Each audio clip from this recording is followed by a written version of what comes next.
50층 이상의 초고층 아파트에 살면 처음에 뭐 한두 달은 좋겠죠, 전망이. 근데 자꾸 보면은 아유, 또 지겨운 강이 또 보이는구나. 뭐 우울증이나 이런 것도 생긴다 그래요. 하늘 높이 올라가서 좋을 건 아무것도 없잖아요. 과거에 재건축 신화 사가지고 재건축만 하면 돈 번다. 지금은 돈 못 벌어요. 많은 부담을 해야 돼요.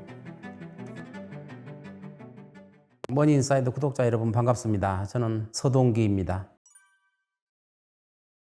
재개발 재건축에 대해서 좀 말씀드리겠는데, 제일 약한 수준이 인테리어거든요. 인테리어는 건물 내부를 수리하는 거고, 그 다음에 리모델링인데, 리모델링은 골조는 그냥 놔두고 내부와 외부를 수리하는 것. 그 다음에 이제 재건축인데, 재건축은 건물 자체를 완전히 부수고 새로 짓는 거예요. 그 다음에 재개발은 건물이 아니라 지역 전체를 기반 시설을 갖추고 도시를 개발하는 거예요. 재건축하고 재개발하고 가장 큰 차이점이, 재개발은 공공사업 부문으로 들어가고 재건축은 소유자들의 동의에 의해서 자치적으로 민간사업으로 들어간다는 게 가장 큰 차이고, 그래서 재건축은 민간사업이기 때문에 주민들의 동의가 없으면 불가능하고, 규제가 재개발보다 아무래도 좀 심하다고 볼 수가 있죠. 이 재건축은 도심에서는 주택이 워낙 부족하니까 재건축을 통해서 가구 수를 더 늘리는 것은 굉장히 중요하죠. 근데 문제는 자꾸 고층화시키다 보면 나중에 더 이상 재건축할 수 없는 시점이 올 수도 있는 거죠. 처음에는 이제 재개발 같은 경우는 전체 지역을 개발해서 새로 단지를 조성하는데, 재건축은 건축물만 부수고 새로 짓는 거란 말이에요. 그리고 기존의 기반 시설을 그대로 이용하는 거예요. 도로나 공원, 학교. 근데 만일에 재건축을 2배, 3배 층수를 올려서 지면은 기존의 도로, 공원, 학교가 부족할 수도 있잖아요. 교통이 체증이 더 심해질 수도 있고. 그래서 한없이 올리는 거는 기반 시설을 그대로 두고 하는 게 재건축이기 때문에 주변 환경이 열악해질 수가 있다 하는 겁니다. 원래 낡아서 살기 힘들 때 재건축을 해야 되는데, 우리나라는 30년만 지나면 재건축은 시작해요. 그 이유가 뭐냐면은, 과거에는 5층짜리 아파트를 졌잖아요. 근데 재건축을 하면은 15층, 20층 지니까 분양을 하고 나면은 소유자들한테 많은 이득이 돌아와요. 그러니까 너도나도 30년 지나면 재건축하려고 노력을 하죠. 주민들도 원하고. 그래서 재건축은 하는 게 가구수가 늘어나고 도심에서는 굉장히 좋은 현상인데, 과거에 5층짜리 할 때는 재건축의 필요성이 굉장히 높았죠. 또 주민들도 원했어요. 이득도 생기고 분양이 많이 생기니까. 근데 지금은 20층, 30층을 재건축하려면 지금 언론에 나오는 게 50층 짓는다, 또 한강변에 70층 짓는다고 그러잖아요. 80층 짓는다. 그렇게 지었을 때 과연 기반 시설이 제대로 갖춰지지 않은 상태에서 과거에 20층, 30층 규모의 기반 시설을 가지고 있단 말이에요. 학교나 도로가. 그런데 60층, 70층 지면은 더 많은 세대가 들어올 텐데 기반 시설이 좀 열악하거나 교통 체증이 생기지 않을까, 이렇게 생각을 합니다. 재개발, 재건축을 하는데 시간이 많이 걸려요. 짧게는 8년, 길게는 막 20년, 30년 걸리잖아요. 굉장히 오래 걸려요. 주민들의 합의가 안 되고. 이거를 빨리 하기 위해서 서울시에서 신속통합기획이라는 걸 만들어가지고 절차를 좀 관소화시켜서 좀 빨리 하게 해주자 하는 게 신속통합기획이고, 그 다음에 두 번째,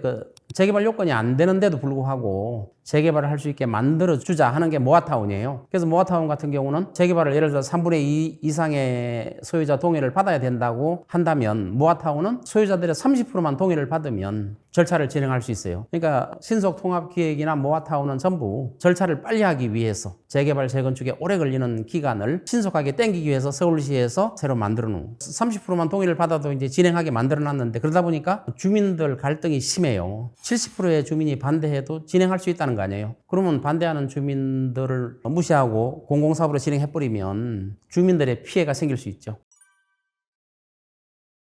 재개발, 재건축의 이제 어려움이 그런 거예요. 주민들의 동의를 받기 어렵고, 그 다음에 과거에는 재건축을 하면은 다 동의했어요. 이득이 생기니까. 5층짜리를 20층 지면은 일방 분양분이 많이 생기잖아요. 그러다 보니까 분담금을 안 내고 오히려 돈을 돌려받아요, 청산금을. 근데 지금은 20, 30층짜리를 재건축을 하면 분담금을 내요. 50층 이상 고층화시키면 건축비도 많이 들잖아요. 지금 자재비 굉장히 올랐어요. 인건비도 많이 올랐고. 그러니까 주민들이 부담금이 많아져요. 그래서 재건축 하는데 요즘 여기저기서 진통이 생기는 게, 재건축 하는데 분담금이 너무 많아서 우리 재건축 안 하겠다 하는 데가 슬슬 나타나기 시작하고, 그런 데가 앞으로 많이 나타날 거예요. 분담금이 너무 심하거든요. 어떤 지역은 지금 시세가 5억인데 분담금을 5억 내라 그래요. 30평형 아파트를 가려면. 물론 5억이라는 돈이 있는 분들은 뭐 그 별거 아니다 하는데, 대부분의 사람들은 5억이 뭐 누구 이름이냐, 그래서 재건축이 이루어지지 않는 경우가 많이 생겨요. 실제로 50층 이상 초고층 아파트를 지면은 비용이 30층 이하 질 때보다 2배 이상 들어요. 그러니까 고층을 올릴수록 비용이 기하급수적으로 늘어나요. 50층, 70층, 100층 이렇게 늘어날 때. 우리나라는 재개발, 재건축에 대한 집착이 심하죠.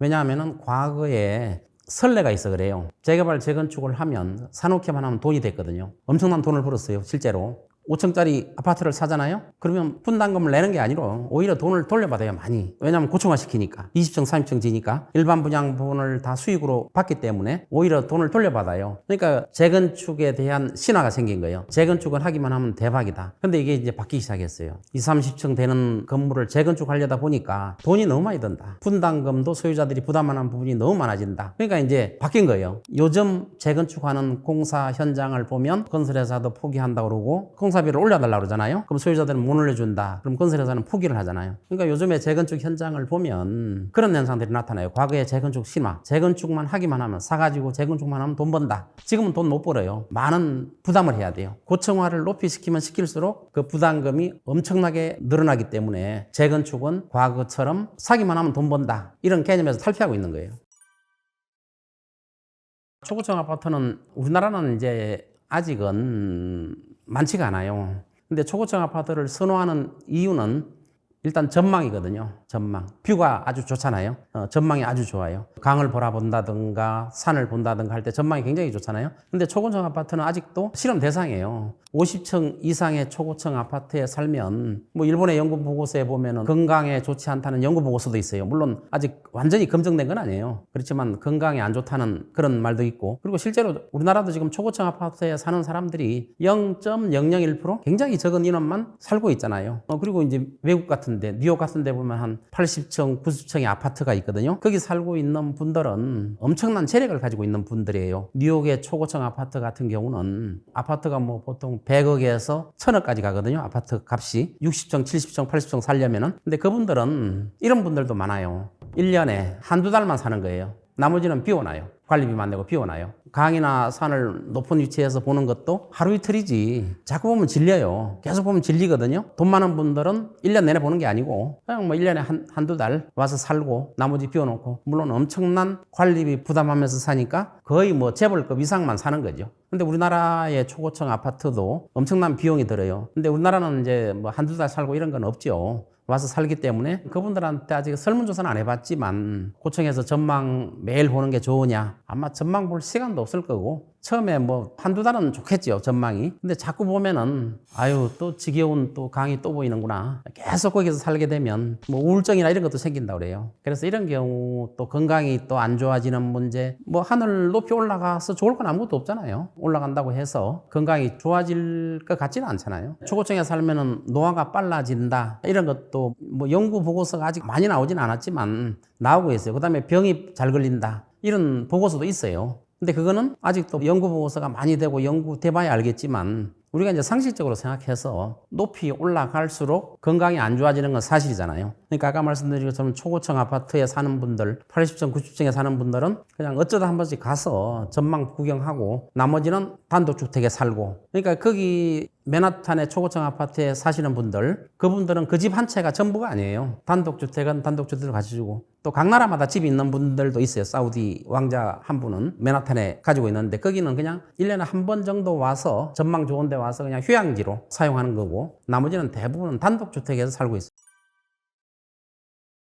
초고층 아파트는 이제 슬럼화 할 수밖에 없어요. 예를 들어서 우리나라는 아직 초고층 아파트가 그렇게 많지 않은데 이제 한강변에 70층, 80층 지어 놓잖아요. 그게 이제 30년 지나면 재건축 이야기가 또 나올 거 아니에요. 그 다음에 낡아서 못 쓸 거 아니에요. 그러면 지금 70층 아파트 한강변에 살고 있다, 아직 지진 안 했지만 살고 있을 때 30층, 40층, 50층 되면 수리를 하게 돼요. 그럼 수리비가 어마어마하게 들어요. 20, 30층 수리비하고 70, 80층 수리비하고는 엄청난 2배가 아니라 그 이상의 수리비가 들어가요. 그럼 거기 살고 있는 분들이 수리비가 과다하게 들어가면 그걸 부담할 능력이 있는 분들은 괜찮아요. 근데 부담할 능력이 없는 분들은 그 수리비를 부담하지 못하고 아파트를 떠나죠. 그리고 수리를 안 하고 사는 경우가 생겨요. 나중에 부담 능력이 없으면. 그러면 거기 살고 있는 소득 수준이 높은 사람들이 떠나기 시작하고 빗물이 좀 새더라도, 수도관이 좀 낮더라도 좀 싼, 그래서 슬럼화 되는 거예요. 점점점 아파트가 낡아지고 싸지니까. 근데 우리가 이걸 자꾸 뉴욕의 맨하탄 아파트를 자꾸 비교를 하는데, 뉴욕의 맨하탄 아파트는 80층, 90층짜리 아파트는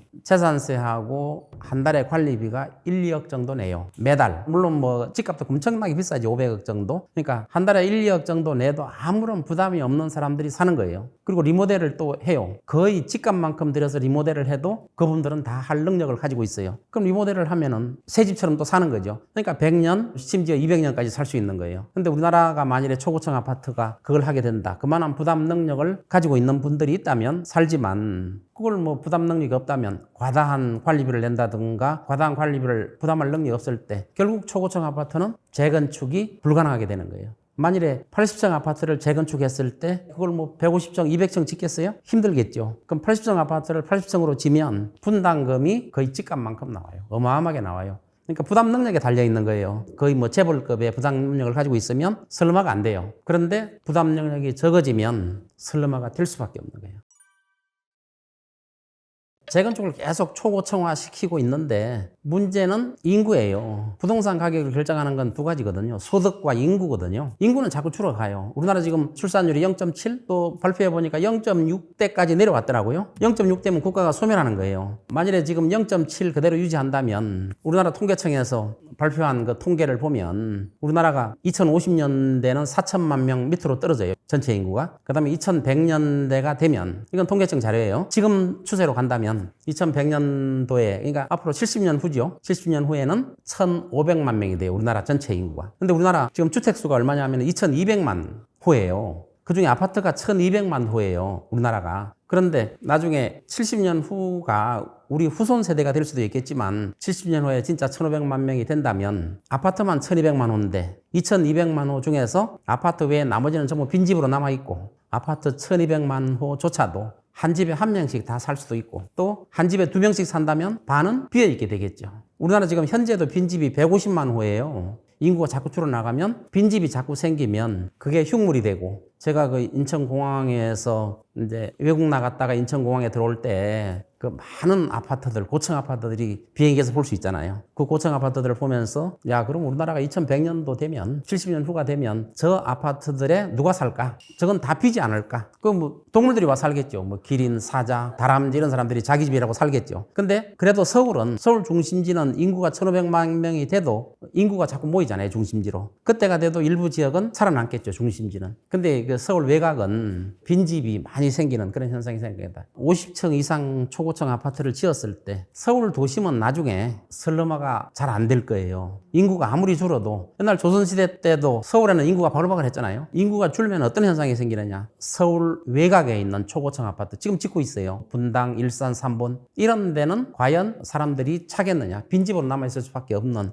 그 흉물이 되지 않겠느냐 이렇게 보고 있습니다. 지금 우리 도시계획 이론에서 동심원 이론이라고 있어요. 그래서 도심 중심지의 주변에 도시가 형성될 때 처음에 그 주변에는 새 집들이 다 들어서죠. 이제 시간이 지나면 50년, 100년 지나면 도심지 주변의 주택들이 재건축이나 재개발을 못하게 되면 슬럼화돼요. 그래서 선진국들 보면 도심 주변에 있는 주택가는 슬럼화된 데가 굉장히 많아요. 미국도 마찬가지고. 그 슬럼가가 도심 주변을 중심으로 형성되죠. 그게 재개발, 재건축이 힘들어서 그래요. 특히 미국 같은 데는 용적률이나 도시계획을 한 번 하면 잘 안 바꿔요. 근데 우리나라는 수시로 바뀌어요. 여러 가지 이유로 인해서 뭐 용적률을 높이 올려주기도 하고 수시로 바뀌어요. 그래서 우리나라는 슬럼가가 없어요. 도심 주변에. 왜냐하면 법을 바꿔서 또 정부의 정책으로 다 때려 부수고 재개발을 하는 거예요. 그게 슬럼가가 없잖아요. 근데 선진국들 보면 슬럼가가 생기는 이유는 도시계획을 한 번 하면 안 바꿔요. 용적률을 올려주지를 않아요. 그러면 재개발, 재건축을 못하니까 그냥 슬럼화 되는 거예요. 초고층 아파트는 앞으로 많은 문제점이 나타날 거예요. 지금 이제 압구정 쪽에 그 주민들 보면은